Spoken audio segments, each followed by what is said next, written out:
Olá, meu querido ouvinte da Palavra do Senhor, a graça e a paz de nosso eterno e Salvador esteja presente em cada coração nesse momento. Eu quero convidar você nesse momento para nós meditarmos em um texto das Escrituras que está escrito no capítulo 4 do livro de Mateus. Nós iremos ler do versículo 1 ao versículo 11, que diz assim: Então Jesus foi levado pelo Espírito ao deserto para ser tentado pelo diabo. Depois de jejuar 40 dias e 40 noites, sentiu fome. O tentador chegou-se a ele e disse: Se tu és o Filho de Deus, manda que estas pedras se transformem em pães. Respondeu Jesus: Está escrito: Não só de pão viverá o homem, mas de toda a palavra que sai da boca de Deus.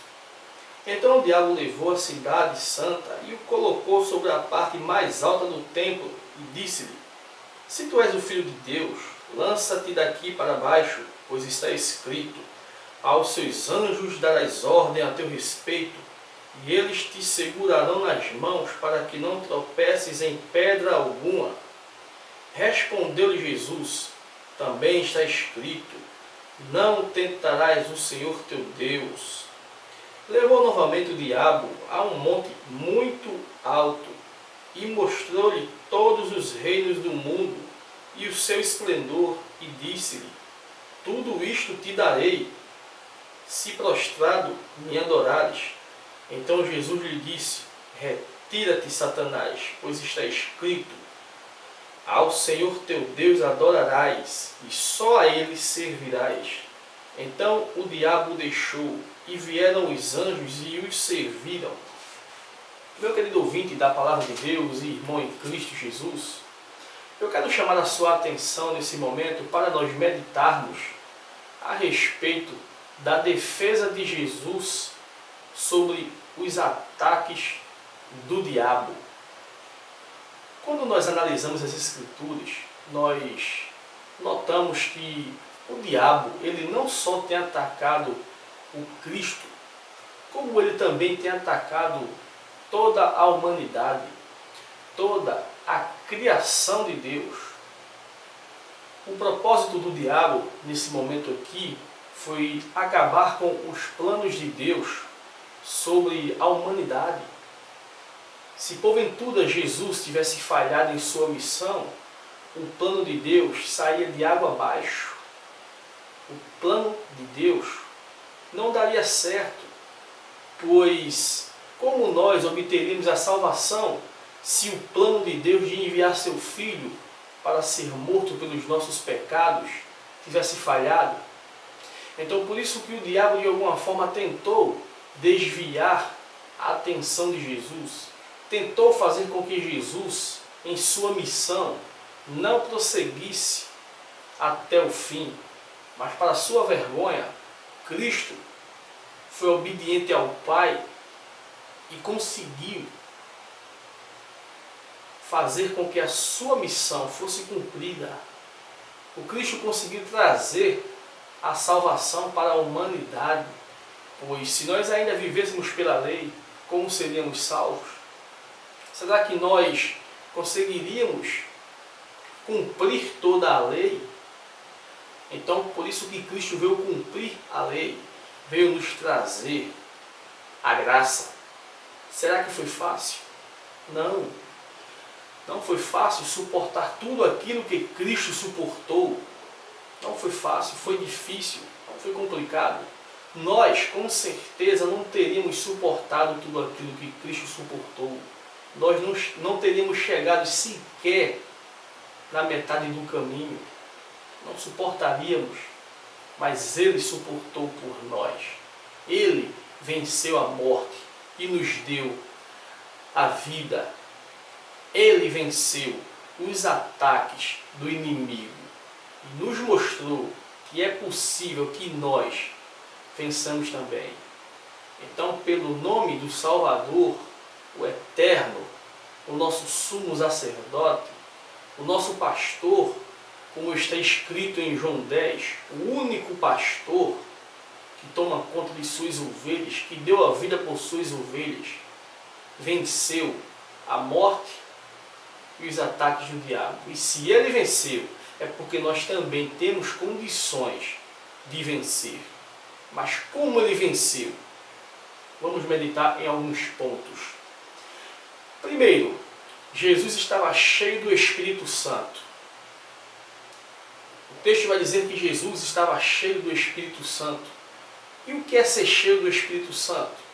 Meu querido ouvinte da palavra do Senhor, em muitos ministérios, esses ministérios que têm rachado o corpo de Cristo, que têm causado divisões no corpo de Cristo, porque sabemos que a igreja de Cristo é única e universal e não tem placa.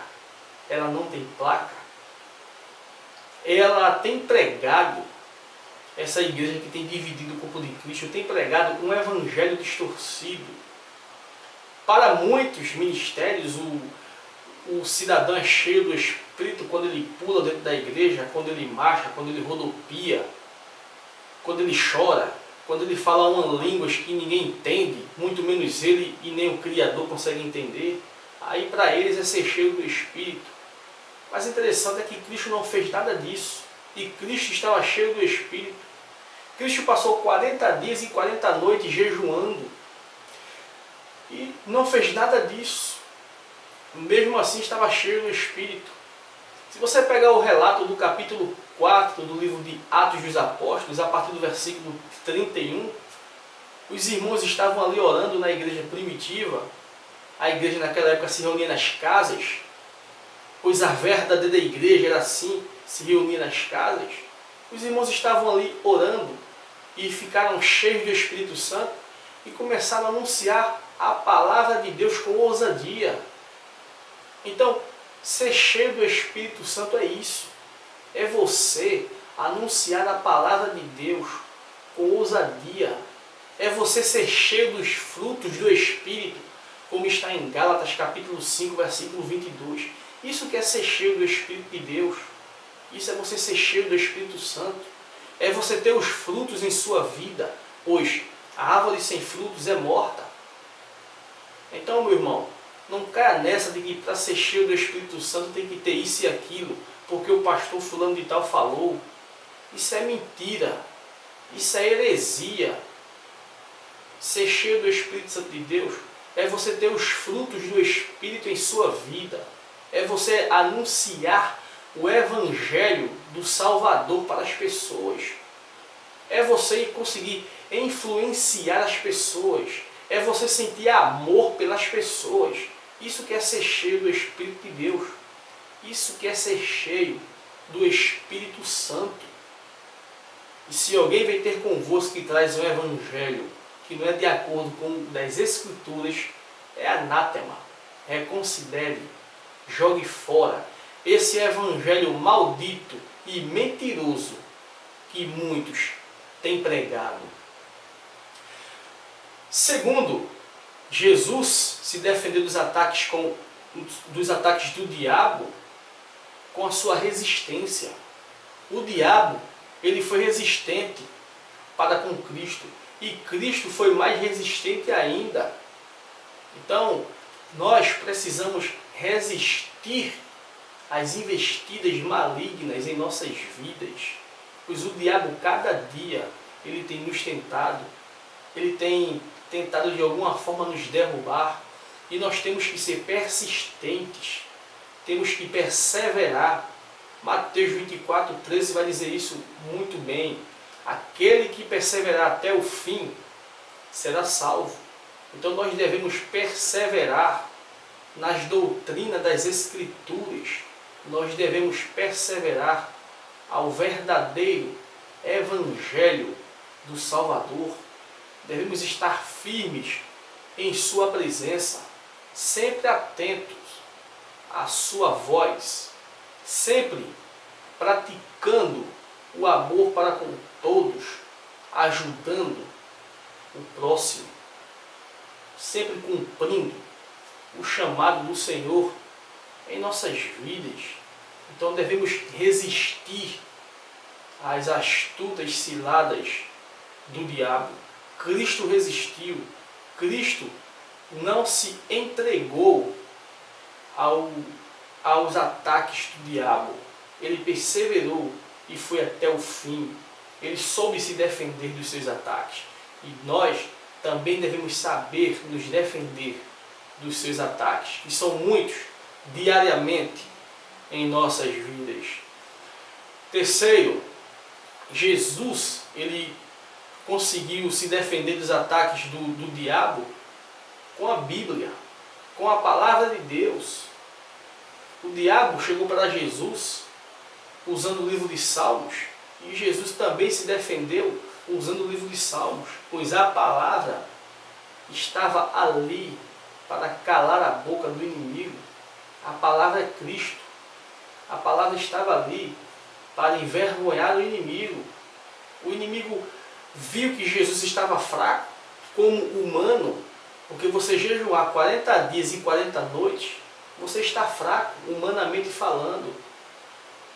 Então o diabo, ele sabia disso, ele aproveitou o momento para tentar desviar o foco do Salvador, para tentar com que o Salvador desistisse dos seus planos. Mas ele esqueceu que o Salvador estava fraco, a matéria, mas o seu espírito estava muito forte. Então por isso ele quebrou a cara. Ele usou a palavra para tentar derrubar o Salvador, e o Salvador usou a palavra para lhe derrubar. E nós devemos estar firmes na palavra do Salvador. Devemos sempre estudar e não ler. Ler é o que a maioria dos evangélicos fazem hoje. Eles apenas leem as Escrituras, a Bíblia. Apenas leem, mas eles não conseguem entender o que está escrito. Por quê? Porque eles não estudam. Eles não buscam significados de palavras. Eles têm preguiça, porque estudar gasta tempo. E só se aprende estudando. E o Cristo foi claro: examinai as Escrituras, que são elas que de mim testificam, e são nelas que vocês irão encontrar a vida eterna. Examinar as Escrituras não é ler as Escrituras, é estudar as Escrituras. Oséias disse: conheçamos e prossigamos em conhecer ao Senhor. Como é que nós conhecemos ao Senhor? Através das Escrituras. E ele ainda falou: o meu povo foi destruído por falta de conhecimento. Como é que nós obtemos o conhecimento? Pela leitura? Não, pelo estudo. É pelo estudo que nós obtemos o conhecimento. Porque quem lê pode, consequentemente, esquecer aquilo que leu. Quem estuda, não. Quem estuda vai ficar com aquilo que estudou cravado em seu coração. Aí é onde está a diferença de quem lê e quem estuda. E o chamado do Senhor é para que nós venhamos estudar e aprender a sua palavra. Então, o inimigo, o diabo, quebrou a cara. Ele atacou o Salvador com a palavra e o Salvador rebateu com a palavra. 4. Jesus não olhou o lado material. O diabo disse: tudo isso eu te darei, se prostrado me adorares. Jesus não olhou o materialismo, as coisas aqui da terra, coisas que os líderes religiosos têm feito. Jesus não olhou não o lado material. O diabo mostrou tudo a Cristo, ao Salvador. Mas o Salvador negou, rejeitou, porque o Salvador estava com o seu foco na humanidade, na salvação das almas que estavam se perdendo. Esse era o foco do Salvador. Era a missão que o seu Pai lhe deu. O foco do Salvador era cumprir essa missão. Ele não estava ligado em coisas materiais, como os pastores, ou as pessoas que se dizem pastores, estão nos dias atuais. Como os líderes religiosos estavam naquela época também. Hoje é incrível.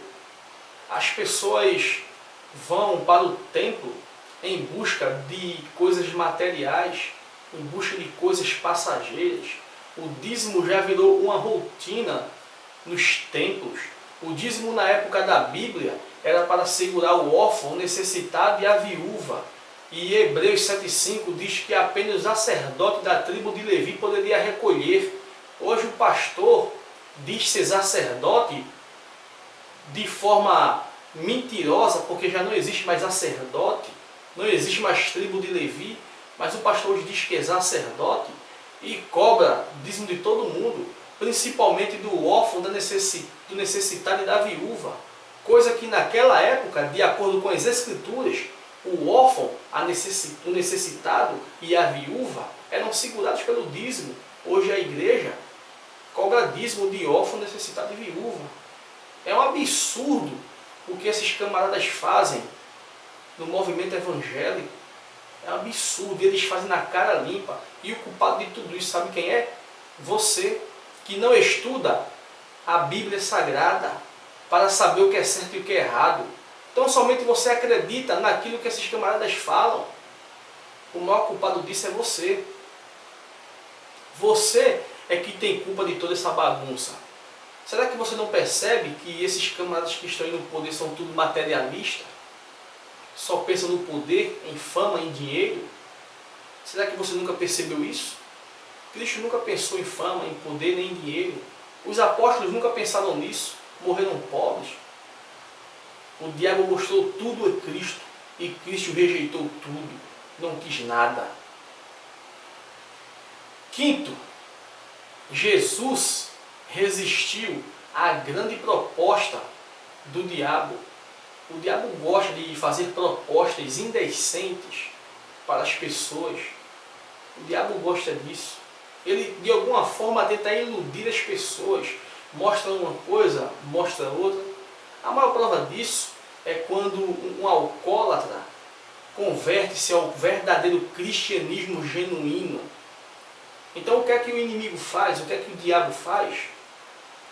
Pega um monte de pessoas e vai até aquele alcoólatra ou ex-alcoólatra, convidá-lo para tomar cachaça, tomar cerveja. Daí então vai aparecer até bebida que ele nunca tomou, mas que ele tinha curiosidade de tomar.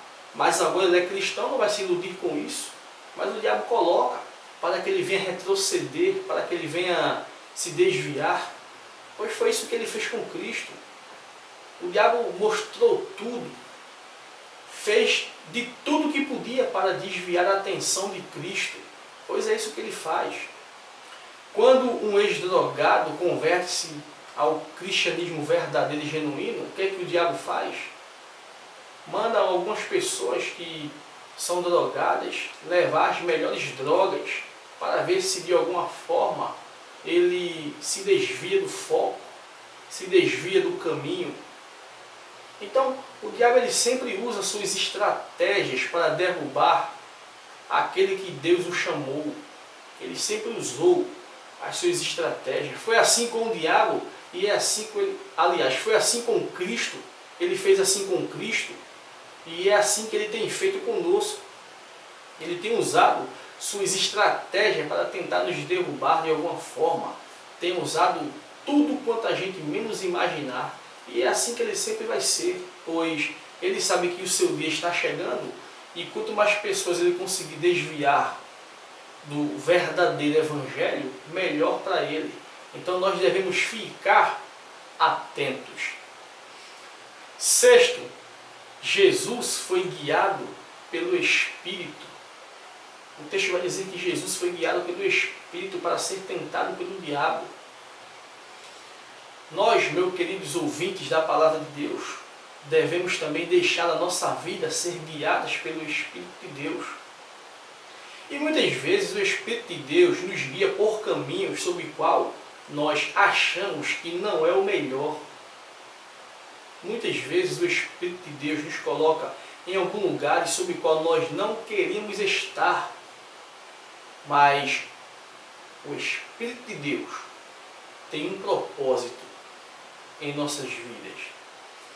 Quando Deus colocar você em um determinado local sobre o qual você jamais queria estar, ou jamais imaginaria que um dia estaria ali, pergunte a Deus o porquê ou para quê, porque Deus ele sempre dará uma resposta a você. E muitas vezes Deus faz isso. Ele nos coloca em determinadas situações onde nós até achamos que não há mais saída, não tem mais o que fazer, já fiz tudo, Mas é nesses momentos que Deus, Ele nos dá uma saída. Deus, Ele sempre tem o melhor para cada um de nós. E o melhor de Deus não é aqui na terra, é ao lado dele.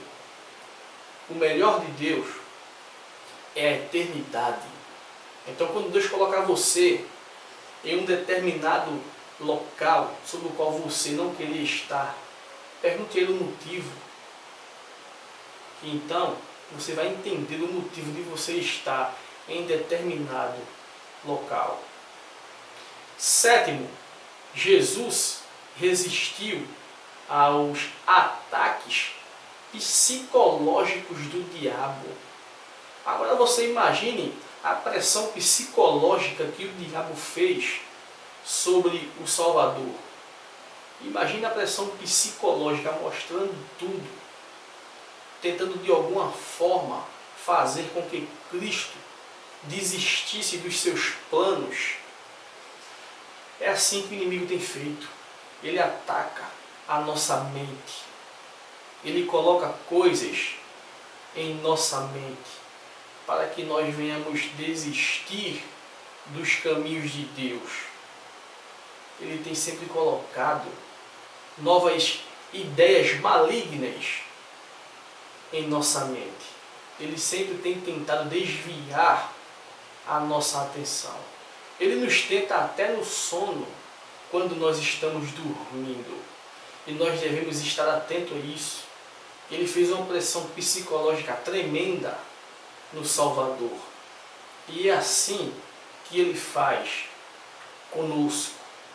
Ele tenta de todas as formas, até a pressão psicológica, ele tenta usar. E muitas vezes ele usa até uma pessoa para fazer essa pressão psicológica sobre as nossas vidas. Então devemos estar atentos a essas questões.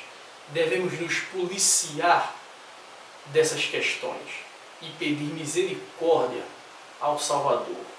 Pedir ao Salvador que venha estar conosco e que nos cubra com a sua graça, para que, assim como ele venceu os ataques do diabo, que nós também venhamos vencer. Sabemos que não é fácil, mas também não é impossível. Se o nosso Salvador venceu, é possível que nós, diante da graça do nosso Salvador, diante da sua infinita misericórdia, venhamos vencer também. Que neste momento o Senhor abençoe a sua vida, abençoe toda a sua família e esteja com você, cobrindo com a sua graça, com o seu amor, com a sua misericórdia. Em nome de Jesus. Amém.